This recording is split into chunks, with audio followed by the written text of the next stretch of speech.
Welcome back, Tributes, to episode 69 of Into the Arena. I'm Holly. I'm Emily. And I'm Jerry. Yay! Yay! The king is here. We know him as Jerry, but you may know him as HG_fanboy. We are so excited to have you on this episode. We kind of just bombarded you and like, hey, do you want to just be a part of this episode tonight that we're recording? And Because Jerry was like, heck yes. Yeah. yes, That's because why we love him. we had the outline, everything felt okay, but I was like, we're missing something. And we're missing your perspective because you are like, I go to you to talk reality TV. So I'm so Right. excited to talk about reality TV and the Hunger Games. But before we jump into today's episode, you may also know Jerry from Tribute Talk, which you all should be joining us on every Thursday night at 6:30 Pacific, 9:30 Eastern. It's a party, so much fun. Come join us for that. So without further ado, Jerry, introduce yourself a little bit for those who may not yet know you as well. Like, give us a little backstory for your Hunger Games fandom. I'm HG Fanboy. I created my account in July. It was actually 10 years. So it's 10 years since I Oh, created my right. account Yay! during Yeah. the Catching Fire promo. And I just posted on Instagram and Twitter. I read it the summer of 2012. And that's where I got involved with the fandom as well. I didn't create my account until the year following.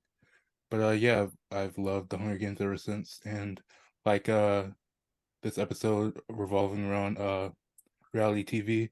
That's the kind of the same like timeline where I got interested into Survivor and Big Brother. We'll talk about that later. But yeah, I Mhm. feel like there are a lot of connections with the Hunger Games and reality TV, just like Suzanne Collins had in mind. So you read The Hunger Games in the summer of 2012? hmm So I'm sure we've talked about this before, but so you didn't see the first movie in theaters, or you did see the Right. movie and then read the I books? didn't see the movie in theater. I got it on DVD when it came on DVD, and then I saw I the rest of the didn't. So movies. so have I you thought you ever had seen seen it it in in Oh theaters. yes, theaters? I saw it for the double feature and Okay. for Okay. Catching Fire. There was a double feature, so I got to see Yeah. it I in was gonna say theaters. because there's gonna be a re-release. I'm sure Yeah, that's out there Mhm. at this point. probably, hopefully. So It was really nice to see it in theaters. I'm glad I didn't miss out, There's a lot Yeah. of fans out there who didn't get to see the movies in theaters and, you hmm know, they might have been too So young or you saw didn't. the double feature in IMAX? No, not in IMAX, just Oh, I okay. wish I I was saw it like, in you didn't IMAX. miss out Ugh, on Yeah, IMAX, that's what I but missed I out guess you did. on. Yeah. Yeah, I I did missed out on too. Catching Fire in IMAX, yeah. That's what they need to do for the re-release. Bring it Yeah, back to IMAX, please. I need Mhm. to see it is. IMAX catching fire once again. So I guess what is your background with reality TV? Because like I said, I go to you for my reality TV talk. What reality shows do you like to watch? How did you get into it? So my mom and I used to watch Big Brother and Survivor, Yeah. like so I knew like Big Brother and Survivor ever since I could remember like any TV shows. And so those are the main two, Amazing Race, new ones like The Circle, kind of like Big Brother and Survivor, but like Mhm. online. The Challenge recently, but like I wouldn't consider Mm. myself a fan, but like no, those are the basic ones, like the CBS TV shows. Emily, when did you kind of jump into reality TV? Because I know you're a Bachelor watcher. Yeah, I think I started watching The Bachelor in college, I would say. That's when I started watching like a lot of TV. I got Netflix, went away to Mhm. college and just in my free time watched things. So I am a huge fan of The Bachelor and all of the offshoots of The Bachelor. Very excited for The Golden Bachelor and, Yes. Bachelor in Paradise and everything along with Bachelor Nation. I will say the first reality show, like before college, that I was really into, and it was like the only one, was The Amazing Race. I definitely Mm. have been obsessed with that since I was pretty young. I haven't seen Big Brother. I feel like that's the one big reality show that I have never really dived into, although I'm sure I would like it. Started watching Survivor because of Chase, our fellow Tribute Talk member. Love Survivor. I'm trying to watch all of the seasons of that show. I guess a lot of other things, like a lot of the other dating ones. Love is Blind. I really like. I also love reality shows like The Kardashians. I'm a Kardashian girl. So Mhm. yeah, honestly, any reality show, I'll sit down and try it. I started watching reality TV really young. I remember being in the 3rd grade, and I was watching The Bachelor because like I just loved like love stories, you know, like Disney princesses growing up. And so when I like watched The Bachelor because it was on TV. I think it was at my grandparents' house, like my grandma was watching it. And then I got really interested like as I got to like high school watching other reality TV shows. Like I mean, growing up with my dad, I watched Amazing Race, and I always saw my parents watching Survivor. But I got really into like strategy games. I liked Big Brother before I liked Survivor, I think, which is not really the case for a lot of people because I feel like Survivor is more popular. I don't know. But I really got into that. And then I really got into Love Island. So I like to say I was a Love Island girly before it was popular because I was watching it back in like 2018. But Love Island is my favorite reality TV show. I think they do a great job of making it like strategy, but also we'll get into like how surveillance works with it and interactions and human connections.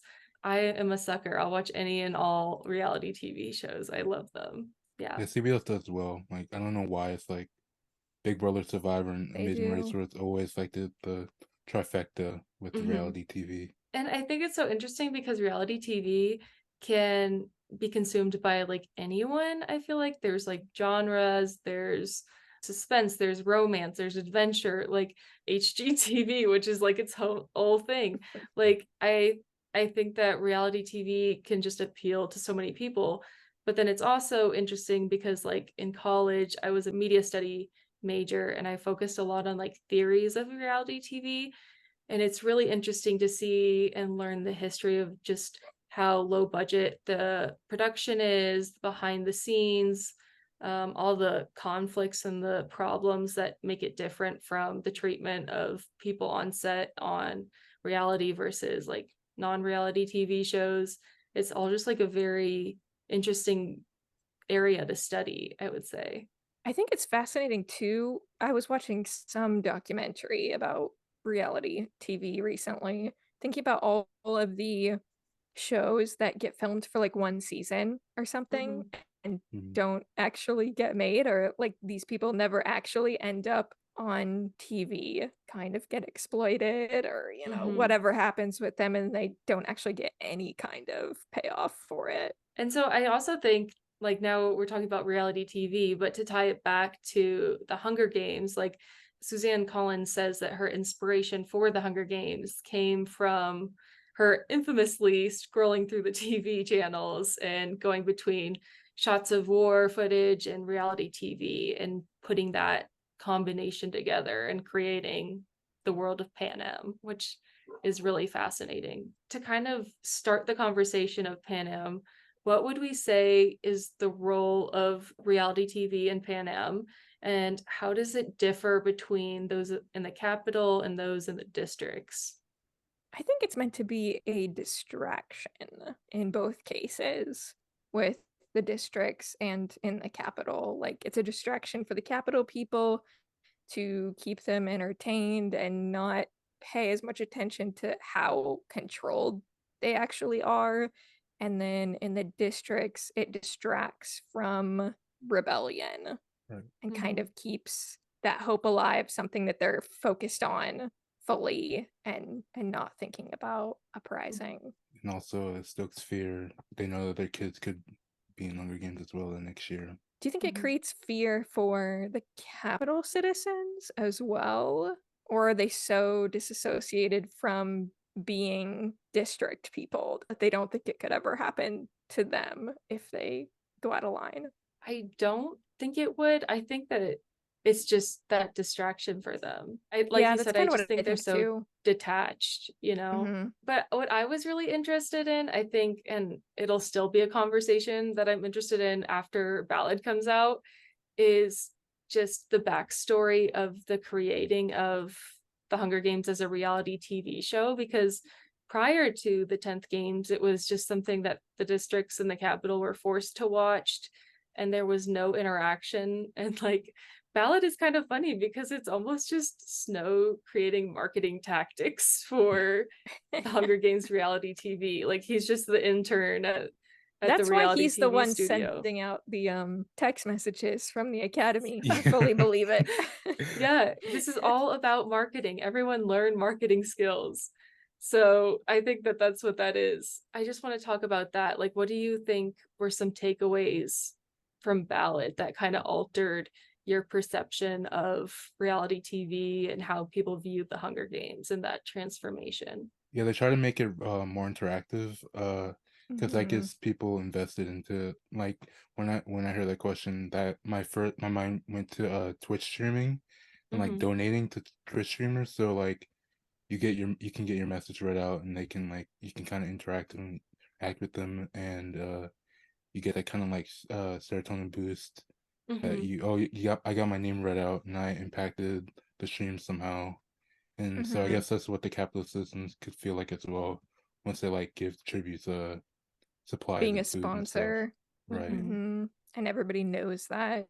Hmm. Or just being able to vote, I guess, or like support someone, even if they're like not giving money. I don't know. That's Right. kind of a parallel with reality TV today. It's like calling in to vote. Yeah, and your vote is money essentially because you're helping them to win that final prize. Right. So I just think it's so interesting to look at Meg's games, the 11th games, just to see how they fully just, I see them doing a complete rebrand of the games. And that's Right. when this reality TV show starts. Yeah, because they kept the good stuff from the 10th games and got rid of everything else, and it's Hmm. kind of more fleshed out, and that would be really It's really the interesting to year see. everything starts. Right. Hmm. Really, like everything is solidified. It's too bad since it's just the year after. I don't think we'll ever get like a book about it or anything. Right. Hmm. That's a fun headcanon too, is just imagining what that next year would look like in terms of interaction and the upgrades to technology for the games and such. Fan fiction that I would actually be kind of Hmm. interested in reading. Which I'm not Yeah. usually a fan fiction person, but That's Hmm. probably the first year also where they didn't have the games in the Capital Arenas. They probably had it somewhere else too. True. true. Because then it creates tourism. Like, Yeah. come visit Hmm. the arena. Like, insane amount of marketing in this. But what are other reflections of TV shows we're familiar with in tactics that they use in Ballad? I think for me, one example would be like the Big Brother 24-hour live feed that you can Hmm. watch. And the original footage of the games was showing it 24/7 for people to just watch and not even Right. see anything. I feel like Big Brother in that aspect is the most similar to the Hunger Games, because they have like the 24-hour feeds, and also like, I guess with Caesar Flickerman or Lucky or whoever, they have Mhm. like edited down like highlights of what went on that week or what went on that day, like in the evenings or the primetime showings. And also there is America's Vote for Big Brother. People get to vote and like give people powers and advantages and stuff like that in Big Brother. So that's how I see it being similar. Because also it's live, and like Survivor and Amazing Race, and I know Love Island's not live, but like But it's recent. 24-hour cameras, Yeah, yeah. I think it's like a week delay as well. I think for Love Island. Oh, really? So I think so, or it used to be. I know Mhm. the UK version. I think it was. I think that's what makes it similar to the Hunger Games. I think another interesting one, like this is kind of more fun to think about because right now this season, I don't know, are you keeping up with Big Brother this season, Jerry? I am. Yeah, like this Yeah. season having Suri in the house, it's like having the quarter quell where you're having Yeah. like one of your victors, like even though she didn't win, but we're familiar from her 4 seasons of Survivor, come on and participate in Big Brother. It'd be like Katniss going into an arena full of new tributes, Newbie. you know? Do they Yeah. try and vote her out like right No, away? no. It's Because That's awesome. so they're strange charmed to by me. her. She is just awesome. I loved her because she's from like Tangent. She's from my favorite season of Survivor, her first season. And I just love seeing that strong woman power. Like, and she does not let anyone hold her back. And I love that, like, not in quotes, the older people, but that's what they call themselves, or like initially band together, and they Mhm. never get to do that. So it's a really fun season. Like they don't go after her. At least I'm a few episodes behind, obviously, but It's not like it's a secret either that she's from Survivor, like, and they no. know she's a big player, and she's still there. It's interesting that they aren't trying to get rid of her right away because maybe, I don't know, she's just likable, or maybe they feel like Yeah. they're protected if they're like close with her or something. And I know I that think Survivor stopped doing this, but I loved, like, before the 50th season, how they would have old, I'm going to call them victors, but people who had already been on the show come back for seasons. Like, I loved that concept because sometimes they would jump the gun and vote them out as soon as possible, but other times, like, they're legit, like, mesmerized by this figure. They're like, guide me through the game. Like, that's how Rob, shout out to Chase, but that's how Rob won his game, was by using all the newbies to push him to the top. I just think it's fun to think about it from like a Hunger Games perspective as well. that concept of the victors, an all-star season, I know we've Hmm. talked about it, but it's just so genius that Suzanne used that in Catching Fire because that's such a huge reality TV concept Yeah. Hmm. is the all-star season. Like so much so, like we should have seen that coming in Catching Hmm. Fire, but like I didn't. I was shocked. It's still wrapped Yeah, into like the different plot lines where she just did it so well. She's such a genius. it's so cool. And yeah, like then we also have a blend of like romance in the Hunger Games in terms of the show that they put on for reality TV. And it goes back to the star-crossed lovers and people. Why do people love to watch one man or one woman date 24 other singles, or go to an island for weeks? Things like this, people are committed to watching just people fall in love. And so that's another element that Suzanne did a great job of weaving in there and making that reflect Katniss's morals and her character. There's a quote in Ballad. It was like, people love good love story. Hmm. I forgot where in the story that is, but that kind of resonated with me. Yeah. Another similarity in the Hunger Games and reality TV shows is kind of the interview at the beginning, or like getting to Mhm. know the backstory of the character. And in the Hunger Games, we see, the interviews are live and on stage. But I would imagine that they also put together little like clips and stuff of the tributes like back home or something like that, or like make up what they can to talk Mhm. about the different tributes and their like lives before in their district or whatever, so the audience Like the can feel, hometowns. yeah, Yeah. connected with the character and kind of maybe even see a little bit of themselves in one of the tributes, just driving more engagement. It makes me even think deeper to, we know that the main form of celebrity in the capital are the reality TV stars of the Hunger Games. But like I wonder, do they have like actors? Like we know that there was interest in music, but like are they more restricted on music in Panem now? Like I don't know. I think it's also interesting to look at the amount of influence these victors have in Mhm. Panem. I think they wouldn't, because I don't think they could risk much more entertainment Right. Hmm. than the Hunger Games, because they can't risk the Hunger Games going out of style or out of fashion, Hmm. that kind of has to be their only option. I agree. So yeah, they do have a ton of power because they're it. It's just so interesting to think, like, imagine a world where like all the only show that we all watched as a country or whatever was like Survivor, and we all just kept up with the pop culture of Survivor. That was what television used to be more like, Hmm. Yeah, Yeah. right? with less As options. TV was developed, yeah, everybody Hmm. at the water cooler, talking about the exact same thing. I mean, that happens some now still. There are Hmm. these huge shows like The Bachelor. There's always people at work that, Hmm. will have seen it and are talking about it, or some big phenomenon like the Like big Game of Netflix show. Thrones. But there's so many more options now Like that Yeah. Barbie. it doesn't Probably. happen as much. Yeah. That's a good point because it almost like backfires against Suzanne's comment, but at the same time, I feel like now that we have more options, now we're kind of pushing the limits a bit more about what we can show, because I feel like now we're getting less and less restricted about rules and regulations. And this is where like we're seeing a lot of drama and conflict come out of former contestants. Like right now, Love Island, there's people who participated on Love Island who are saying that they were not treated well and they were put in bad situations. And so how that also connects to the mistreatment of people or celebrities in the system. I mean, it always has to be bigger and better than before, right? Especially because there's so much competition in reality shows now. I feel like the producers have to keep increasing the stakes, and also as people I think become more aware of reality TV and how it works, being more conniving about their methods. Another interesting aspect was we always talked about why Ballad. Why did Suzanne put Ballad together and release it at the time that she did, over a decade after she originally published the first book?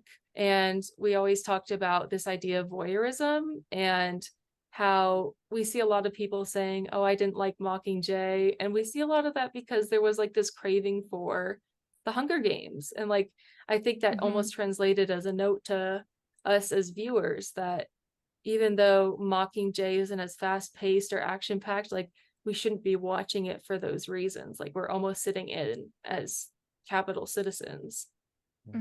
Yeah, where the reality show is so glamorized that it's easier to swallow. But yeah, I really appreciated that about Ballad, that it's so stripped down that you can clearly see how terrible it is. I mean, it should be obvious with the Hunger Games trilogy, but I guess it wasn't. And it's also interesting, I was talking about this the other day, was how some reality TV stars, like people on Survivor, come back with habits like food hoarding and like having to go see a counselor just because of trusting and emotional like trauma from playing such an intense PTSD game from the experience. Yeah, so it reflects what we're seeing in this world as well. So I think we're just seeing Suzanne again just like perfectly target and represent how people are affected by what's on the screen. And so I think like another good question would be like, which characters do we all see as putting on the biggest show for the camera in the Hunger Games? I mean, I guess Lucy Gray is an obvious answer because she is already a performer going into the games, and she's kind of the first performer. She sets the tone for it all, and she goes in almost like a career in a way, like knowing what she should do and like what would be expected of her to get the results that are going to help her.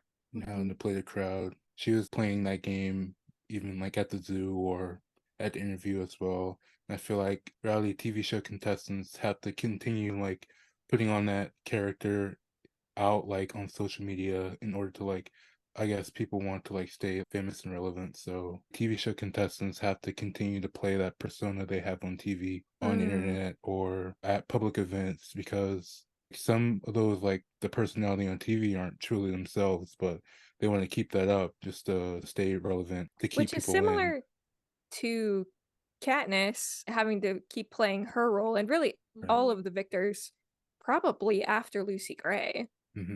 Because Lucy Gray and Pryor, they kind of just sent them back to the district, and we don't know anything I don't know, didn't know what to do with them. They probably could have gone on with their lives, but yeah, that kind of changes after her. Probably like after Lucy Gray, after the 10th games, they wanted to keep the capital and the district reminded about the games year round with the tour and all that. So they probably like brought them back, or the newer tributes. That's probably like what started with that. That makes me so sad because that means that Megs would have experienced the longest period of time having to put on a show. Like out of all the victors, she spent like most of her life having, and then she dies not getting to experience that freedom again. Oh my god. Max is such a great character. Like I just want I would love, I don't like, it would just be amazing if we got an 11th games book. Like I know we're not going to, like it's just too soon. I could see a little novella or something. Yeah, you know, come on, Suzanne. Like I usually don't believe in that. I don't think she's gonna write any novellas or anything, but maybe just that one. Maybe just that one. like we really don't really know a lot about Mags if you think about it. It's like we Mhm. know about Finnick in this game, we know about Haymitch, a little bit about Joanna, but not Mags, because and And she she doesn't doesn't speak really for even talk. herself. Yeah, Yeah. so it'd be interesting to like know more. Just like, I want her to be happy. Oh, that makes me so sad. Um, Yeah. Well, she dies. Yeah. Okay, we get it. On a even happier note, I feel like another answer to this question of who puts on the biggest show for the camera is Haymitch, because Haymitch is the one who introduces us to putting on a show for the games like Katniss. Like Katniss is like, why do we need to be trained how to do this and this? It's because you're putting on a show and he knows how to play the game.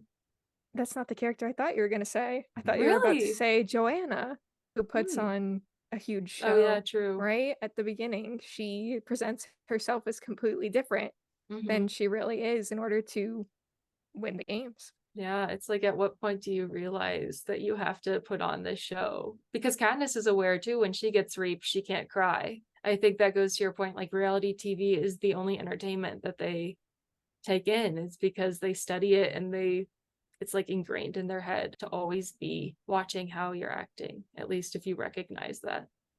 Which I feel like the careers are putting on a show as well, Hmm. but they might not even realize that they're putting on a show, because they're so brainwashed that this is something good that they're doing, that Hmm. they've probably started modulating their behavior from a very young age. Yeah.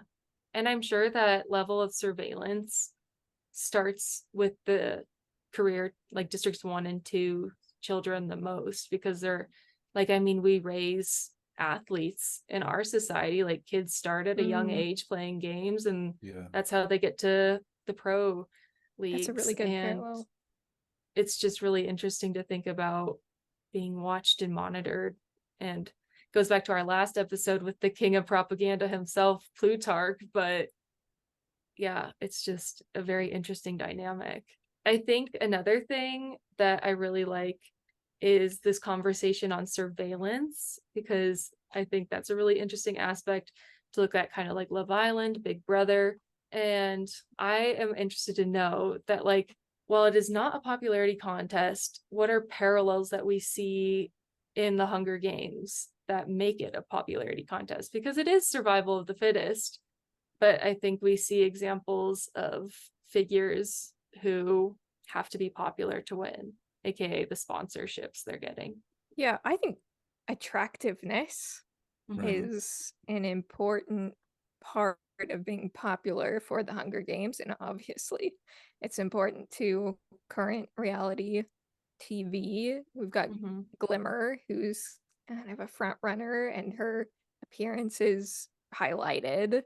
Finnick as well. And then, of course, we know what happens to some of the victors. They're, desirable Mhm. afterwards, forced into prostitution. And people are probably gunning for those tributes to win. I also think like another example could be like the training scores and how like people rate different performances. That goes back to like the Olympics and that reality TV performance, because I think you can consider like sport a reality TV as well. Hmm. But yeah, going back to Glimmer, even though it was a deleted scene, they chose not to focus on it, but she's hypersexualized there too. And like we have to remember that these are only 12 to 16-year-olds as well. It just goes back to like this dark side of what we're seeing on the screen. Very dehumanized, like with people in sports and like either other reality shows, hate online where they just like see them as like, oh, a body that scores points or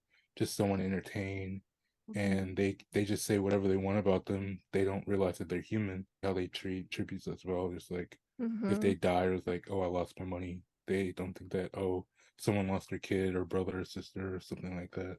Mhm. Agreed. To kind of like wrap up the conversation too, is in university I learned about the panopticon and Foucault's theory of the panopticon, which we'll leave like links to learning more, because I don't know how to fully flesh it out. But this idea of like how your emotions and how you choose to come off is completely influenced by knowing that you're being watched. So like you said, before, if you know you're going to be watched, like act as though you're always going to be watched. And so I think an interesting part in Catching Fire is Katniss being surveilled in the woods.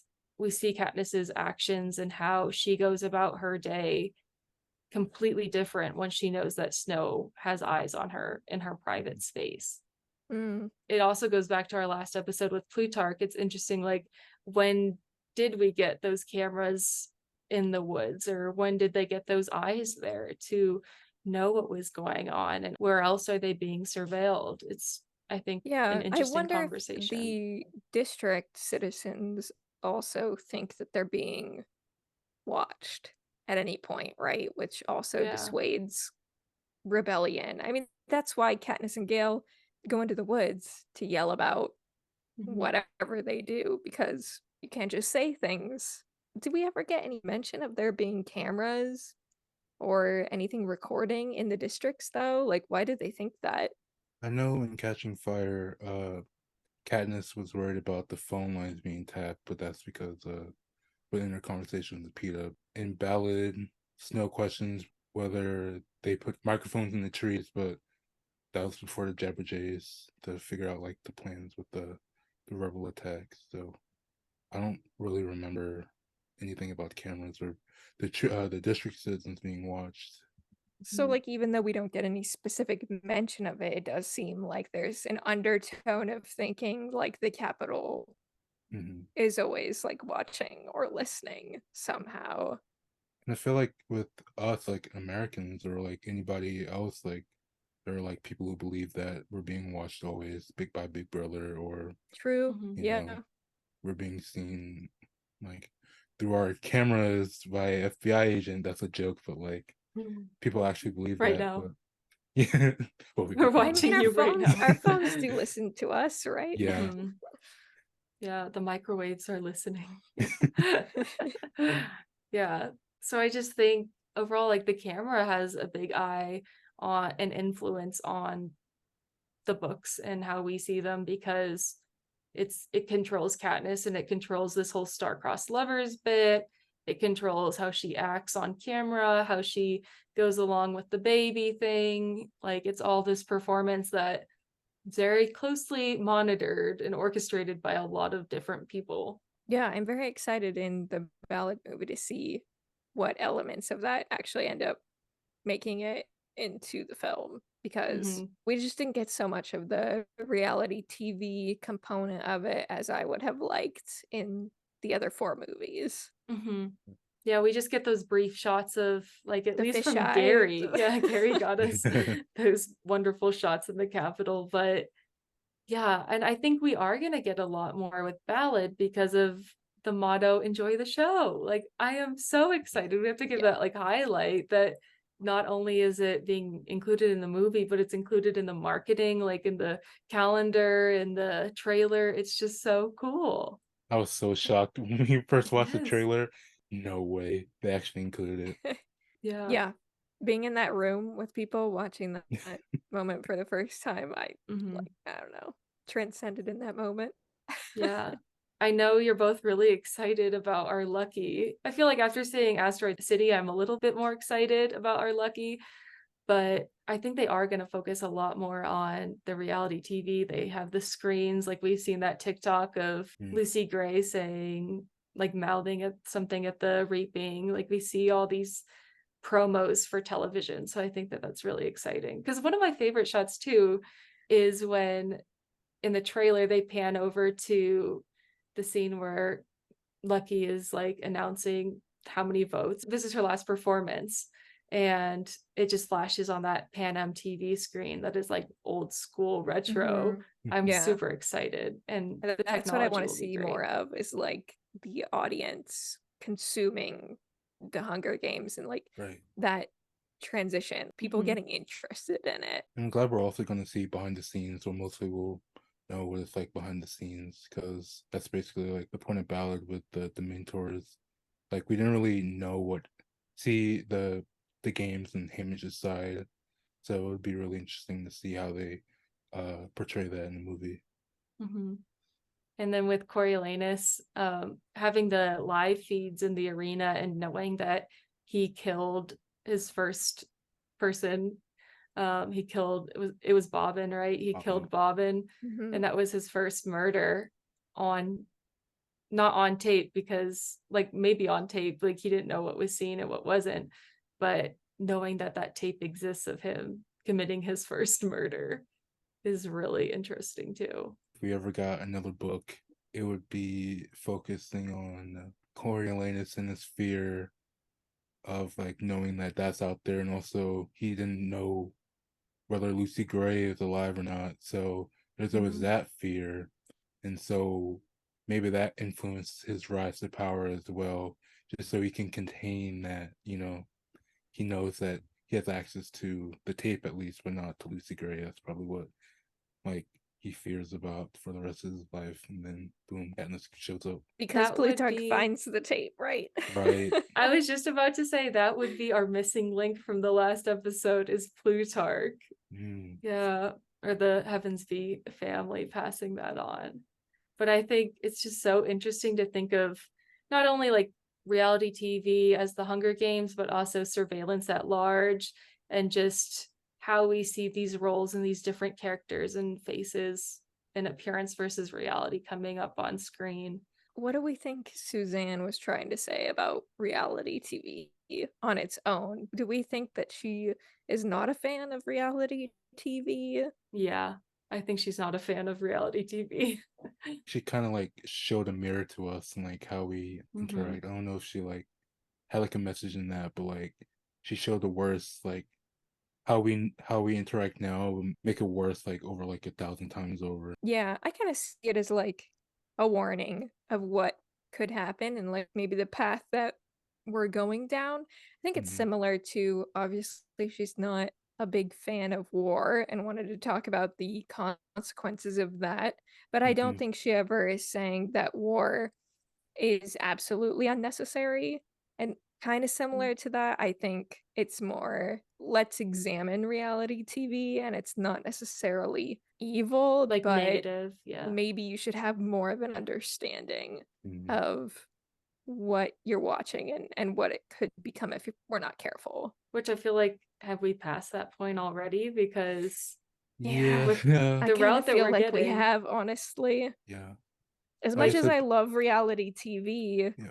but I mean, I get frustrated with the fact that sometimes it goes too far, because honestly, where I feel like I enjoy reality TV is not in all this wild, hyped up drama. We can tone it back, and like I would still enjoy reality TV, I think. well, it was funny because when we were in Vegas, I was talking about this, but in our hotel room, like I would always play Love Island. Like it's, and Emily's like, how can you like play that like all the time? Like how many episodes are there? I'm like, there's literally That like was 60 episodes per season, that and was they're hour overwhelming to long. me. I just sit there and I get ready and it's in the background, and like I can still process everything. And I'm like, I think for me, I just have always felt like I feel like I pick up my social skills from watching other people and like perceiving how other people interact. And so I like to watch like reality TV to kind of see how other people react, but at the same time, it doesn't need to be so complex. And I'm not, like you said, asking for drama, but I just like seeing a human nature thing. I think to like want to interact and see that interaction and community amongst people, at least for me. You have people who you root for and who you relate Mhm. to, and so I feel like that's easy as well.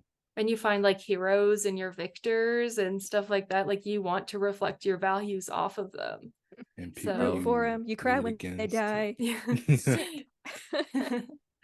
But yeah, I think it was just a fun conversation to have, especially after going over it with you two. Like these themes are very, very much so present in our current everyday life, and they have been, I feel like, our whole lives. So it's just interesting to see how it's gonna progress and see how it goes forward. Also, Yeah. if the strike goes on much longer, I feel like we'll be talking about reality TV even more, Right. True. because that's one of the things that can still be filmed and happen while the strike is happening. Yeah. So if you can show people the same thing, get them talking, like it reminds me of like Tiger King during COVID, you know how everyone watched that, like Yeah. moments like reality TV phenomenons like that, like we're all sitting down, we're all watching it happen. So I don't know, maybe we will see that. Thank you again, Jerry, for joining us. It was so fun to have you on this episode. Like, we appreciate you so much in the fandom. you. Everyone loves you. You held this fandom together for the last 10 years. So props Thank to you. you. And we appreciate you on Tribute Talk. So seriously, if you're not following Jerry, like, I don't know why you wouldn't be. Obviously, like, Jerry is the king of the fandom. So HG_fanboy. And yeah, if you have any comments about anything we've talked about or have any episode requests, let us know, and we'll see you for Tribute Talk and our next episode. See ya. See ya.